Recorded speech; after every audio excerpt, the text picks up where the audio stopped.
Uh, to be a brand new green, wet behind the ears EMT again, who could still sleep, had my, who had his sanity, um, still looked at the world in a pure way. Um, that was crazy. I'd like to be that guy again, just for a little bit. Especially the being able to sleep part. That was pretty awesome. I can't remember the last time I was able to sleep like a normal human being. Um, that was it was good stuff. I always had my pants pressed, my shirts pressed, and my uniform was good. I had all my little pins on, my little EMT pins, and the gold pins there, or the caduceus on one side, EMT on the other, with the EMT patch and name badge, and had my little EMT starter kit there with the scissors, the fucking disposable pen light, and the tweezers. Never use those, and permanent tourniquet kind of thing with the Velcro, and then had a big old pack of gum in one pocket. Yeah, man, back then I could eat whatever the hell I wanted to. I could work those 48, 72-hour shifts, no problem. I'd sleep whenever, wherever. Ate fast food like it was going out of style. I don't remember drinking any kind of water back then. It was always soda pop or tea. My staples there, and back, my favorite go-to places then were like Whataburger, McDonald's, because I'm loving it, Subway, CC's Pizza, crap like that. That's what I would eat. I never really ate healthy. I maintained a small frame, stayed in shape. I don't know how. Knocked it out. I do remember, man, I had, I had Curve cologne. Curve cologne was my go-to cologne back then, because, you work in your station.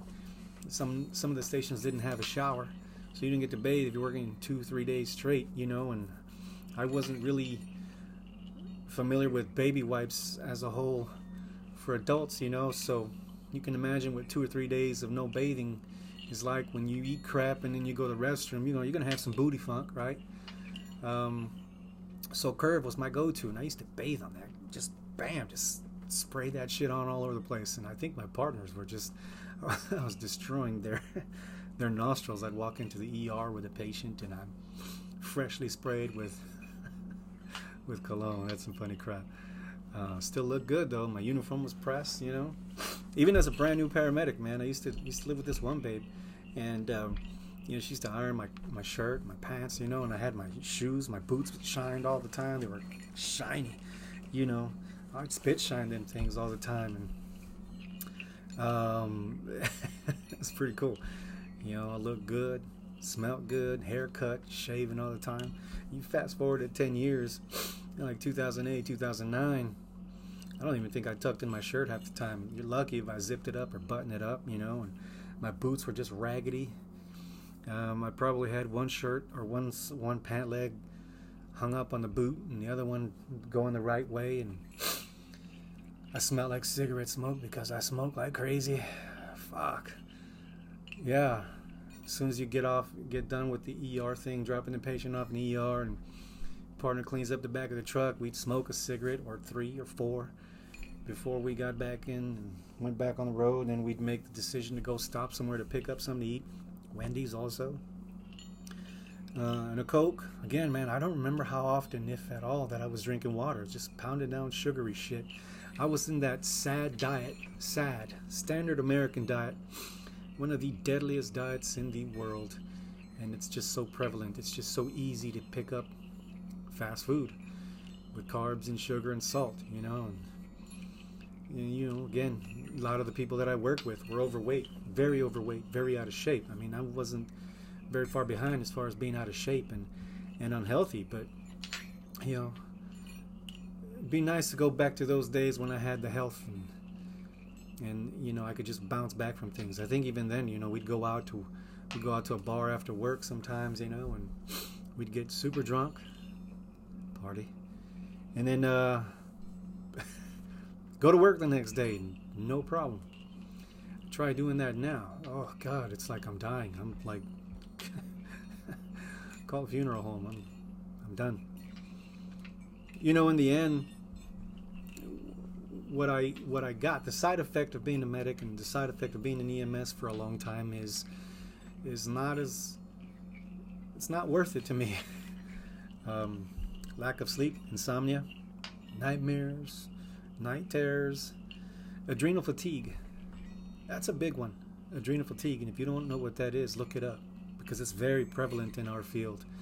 Very prevalent in our field. And adrenal fatigue and high cortisol levels, stress hormone, it's bad in this field. And again, man, if you're not taking care of yourself, it's an issue. It can be an issue to catch up to you, So you definitely want to eat right, take care of yourself. I'd give anything to go back to the point where I could be on shift and you get some downtime and I could literally put my head on a pillow and I'd be out. I would literally be asleep. And I'd sleep. And if we didn't get a call, I wouldn't wake up until the next crew came on shift, It's like, oh, wow, I slept it off. Now, even when I'm home and I've got nothing to do the next day, I'm fighting to go to sleep. I'm fighting to stay asleep. So, yeah, it's those things that you get. New EMT, old EMT. I'm a salty medic now, man. I'm bitter, I guess, You don't know what you're going to get into, and I never knew. I didn't know what in the hell I signed up for when I got into it, but I did it. I had a blast doing it. Like I told you guys before, man, this brotherhood, it's an amazing thing. But you definitely have to take care of yourself. You definitely have to take care of your mind, your heart, and your body, man. And if you're not willing to do that, if you're not taking that into consideration, man, down the line, it's going to be a factor. How many patients have you guys dealt with in the past where you've showed up to their house and they're diabetics, they're hypertensive, they have a history of stroke, they've got zippers from the cabbage, they're a quadruple bypass, quintuple bypass, and they're still eating like shit, and then everything in their house says sugar-free, which is actually fucking just as bad as sugar. Don't let anybody fool you. It's disgusting. And then here we are giving them advice. Well, you got to stop smoking. You got to start exercising more. You got to lay off all this crap. Don't eat the fried foods. Okay, cool. And then there we go, doing the exact same thing we told them not to do. So yeah, it was pretty hypocritical. But take care of yourself, man. You definitely have to take care of yourself. It's worth it in the long run, especially if you're going to stick in this career. If you want to do it lifelong, if you want to do it as a career, you want to retire. Take a look at many of the people, if you know them, the old dogs in EMS. Take a look at those that have retired. Look at them. Look at their body structure. Look at what they look like. A lot of them have bellies. A lot of them look like they're 7 months pregnant. Skinny legs, skinny arms, boobies, belly, out of shape. Living their best life, I guess. But take a look. Not everybody retires well. So again, that's just one of those things, man. This thing to me, take care of yourself. Find something that's going to keep you healthy. Find a way to stay healthy. For me, it's meditation. For me, it's breathing now. For me, it's exercise, swimming. I went and got in the pool today, and I was concerned because my swimming as of late, my heart rate has been in the mid 120s. I didn't like that. So I got in the pool today and had my mind set that I was going to just try and bring it down a little bit, slow myself down. And I did. I kept my average heart rate at 111. Did a 500-meter swim. It took me 10 minutes and 4 seconds to knock out 500 meters. It was nice and slow, and it felt good. For me, that type of slow, steady cardio is perfect because I'm able to relax. I'm not pushing through something there, and that works for me. I burned like 130 calories just by doing a slow, steady cardio. When I got out of there, I went into the gym. I did some jump rope. I did some frog jumps. I did some box jumps. And then I went over to the other side of the gym and I did pull-ups, tricep, and I did kettlebells. My workout was done, probably not including the swim, but my real workout, and core, was done in like 40 minutes, in and out. I'm not trying to set records. I'm not trying to build all kinds of muscle. I'm not trying to, I'm not training for strongman. I'm not training for to be a bodybuilder. I'm not trying to do anything, that requires all that hard, intense work. I've done enough hard, intense work in my day that I need a break. So, training for me is taking on a whole different meaning, a whole different role. Again, yes, I do train, to be prepared for things hitting the fan, but for the most part, when I work out, it's for healing, it's for enjoyment. I mentioned before in a previous video the two types of breathing that I do, one of them being box breathing.